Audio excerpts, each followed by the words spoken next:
You're standing in line at the grocery store checkout. The total comes to $147.83. You hand over your card, and as you're walking out to the parking lot, you realize you forgot to scan the store's loyalty app.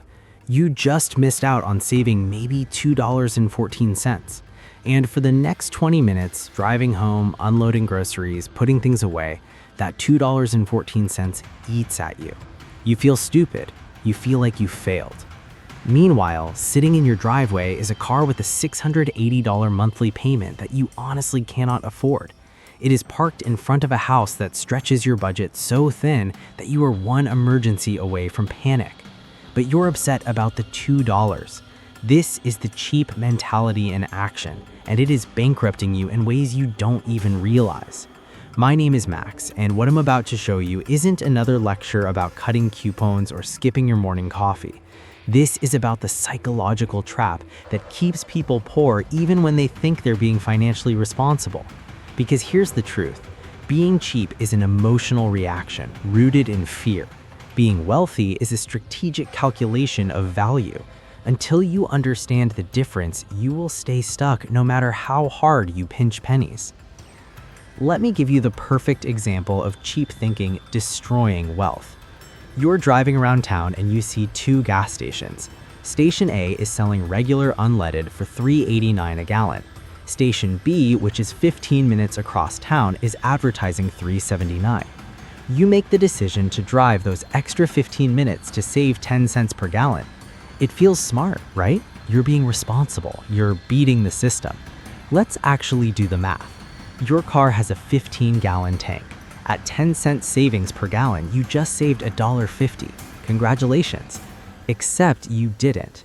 That 15-minute drive across town, that's 30 minutes round trip. In city traffic, your car burned roughly a gallon of gas making that trip. So you spent $3.79 in fuel to save $1.50. You literally paid $2.29 for the privilege of feeling like you saved money. But it gets worse. What is your time worth? Let's say you make $25 an hour at your job. That half hour you spent hunting for cheap gas, that's $12.50 of your life you'll never get back. So the actual cost of your savings mission was $14.79 in lost time and fuel. You turned a $1.50 gain into a $14 loss, and you felt good about it the entire drive. This is what I mean when I say being cheap is a psychology problem, not a math problem. The cheap person asks one question and one question only. How much does this cost right now? Every dollar leaving their hand feels like a loss, a defeat, a step backward. The wealthy person asks a completely different question. What is the return on this investment? They view money as a tool to produce a result, not a scoreboard to be protected.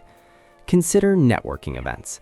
A cheap mindset looks at a $50 ticket to a professional mixer and sees $50 walking out the door for mediocre appetizers and awkward small talk. Wasteful, not happening. A wealthy mindset sees that same $50 and calculates differently. If I meet one person at this event who knows about a job opening, or one potential client, or one mentor, that $50 could return $50,000. The ROI isn't the finger food, it's the access. Now, let's talk about the obsession that has infected the entire personal finance world. The coffee. Oh, the coffee. How many times have you heard that cutting out your daily latte is the secret to wealth? Skip Starbucks, make it at home, and you'll retire a millionaire. It is the most repeated advice in the game, and it is mostly garbage. Yes, technically, making coffee at home saves money. If you spend $5 a day on coffee, that is $1,825 a year. Brew it yourself for pennies and you pocket the difference. But let's be honest, that $1,800 annually isn't making you rich. It's not nothing, sure, but it's not changing your life trajectory. Here's the problem. The person agonizing over whether they can afford a $5 latte is usually completely ignoring the $47,000 SUV in their driveway. They will debate for 10 minutes whether to buy the name brand cereal or the store brand to save 80 cents and then drive home to a house that costs $400 more than they should be paying. This is the penny wise, pound foolish trap. You are bailing water out of the boat with a teaspoon while there's a gaping hole in the hull. You obsess over the latte because it's an easy variable to control. It makes you feel disciplined. But you ignore the car payment and the housing costs because those are scary, fixed, and hard to change. So you stay broke, but hey, at least you didn't buy that coffee, right? And there's another cost to this mentality that nobody talks about: decision fatigue. Every single time you stand in a store aisle calculating per ounce pricing on pasta sauce, every time you drive across town comparing gas prices, every time you agonize over whether the generic trash bags are good enough, you are burning mental energy. Your brain has limited bandwidth. It has a finite amount of RAM available each day for high-quality decisions. When you waste that processing power on whether to save 30 cents on paper towels, you have nothing left for the decisions that actually matter. Should you negotiate your salary? Your brain is too tired. Should you start that side business? You can't think about it. You're still recovering from the grocery store math. Should you learn a new skill that could double your income? Maybe tomorrow. You spent all your decision-making energy on trivial purchases.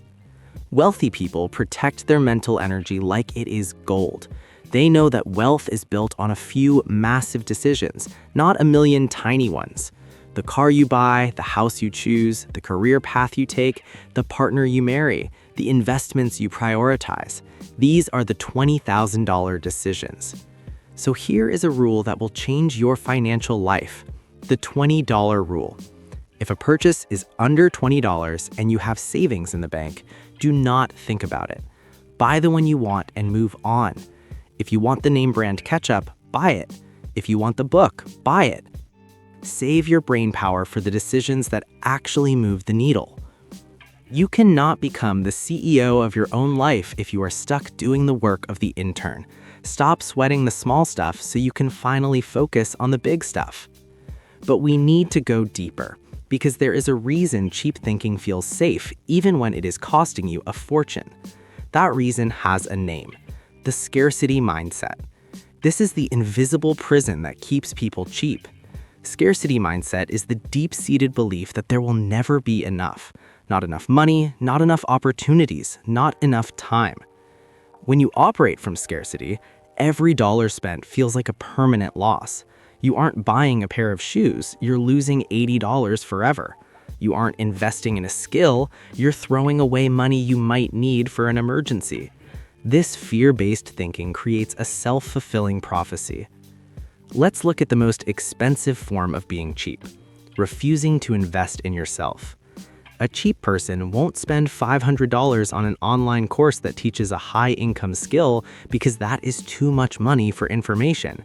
So they stay stuck in a job they hate, making $45,000 a year, convincing themselves they're being financially responsible by saving that $500. Meanwhile, the strategic spender takes that same course. They learn the skill. Within a year, they are freelancing for $80 an hour. The cheap person saved $500. The strategic person earned an additional $30,000. 5 years later, the gap is catastrophic. One person is still pinching pennies, the other bought a house.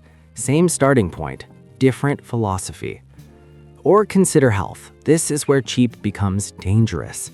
Cheap people skip the dentist because a cleaning costs $150 and they can't afford it right now. They ignore the cavity. 2 years later, it's a root canal. That's $1,500. They still can't afford it, so they let it get worse. Now it's an extraction and an implant. $4,000. That initial $150 investment would have prevented all of it. The wealthy mindset asks, what is the cost of not doing this? Suddenly, spending money to prevent problems looks like the bargain of the century. This logic applies to the tools you use too. Cheap people see a $1,200 laptop and panic. That's rent, that's groceries. So they buy the $300 budget laptop instead. It's slow, the camera is garbage, it freezes during Zoom calls, it dies in 18 months. They buy another cheap one. Over 5 years, they spend $1,000 on inferior machines and lose countless hours to frustration. The wealthy mindset understands friction. If your tools fight you, you will do less work. If your computer is slow, you become slow. Buying the best tool you can afford isn't a luxury, it's removing friction so you can run at full speed. But now we need to talk about the most expensive cost of being cheap: your relationships. Your relationships have economic value, not in a manipulative way, but in a practical sense. The people you know open doors, they refer clients, they mention your name in rooms you aren't in. Cheap people destroy their social capital. We all know that one person. They undertip servers, they split restaurant bills to the penny, they show up to parties empty-handed, they borrow things and never return them. They think they are saving money. What they are actually doing is buying a bad reputation. That reputation spreads. People stop inviting them. Opportunities dry up. That saved $20 on the dinner bill just cost you $100,000 job referral you will never even know you missed. Wealthy people understand that generosity is an investment. Picking up the tab occasionally, tipping well, bringing a nice bottle of wine, these aren't wasteful expenditures. They are deposits into the relationship bank. When you are known as someone who gives value rather than extracts it, the world bends over backwards to help you succeed. Being cheap is lonely, and loneliness is expensive. Here is the final piece of the puzzle. It's not just about money, it's about identity. Being cheap creates a story you tell yourself about who you are. Every time you say, "I can't afford that," you are reinforcing an identity of powerlessness. You are telling your brain that you are a victim of circumstances. Wealthy people, even when they are broke, never say, "I can't afford it." They say, "I am choosing to allocate my resources elsewhere." It sounds subtle, but the psychology is completely different. One is passive and helpless, the other is active and strategic. If you constantly tell yourself you can't afford things, your subconscious will work to make that story true. It will blind you to opportunities. But if you start operating as a strategic resource allocator, your brain starts solving for growth. So here is your homework.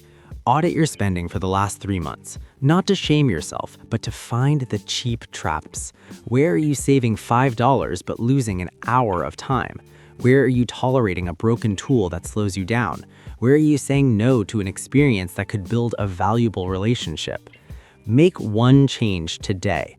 Stop agonizing over purchases under $20. Buy the thing you actually want and redirect that mental energy toward figuring out how to make an extra $1,000 this month. The truth is simple. You cannot shrink your way to wealth. You can only grow your way there. Stop playing defense with pennies. Start playing offense with strategy. My name's Max, and if you are ready to stop being cheap and start being wealthy, hit that subscribe button. I'll see you in the next one.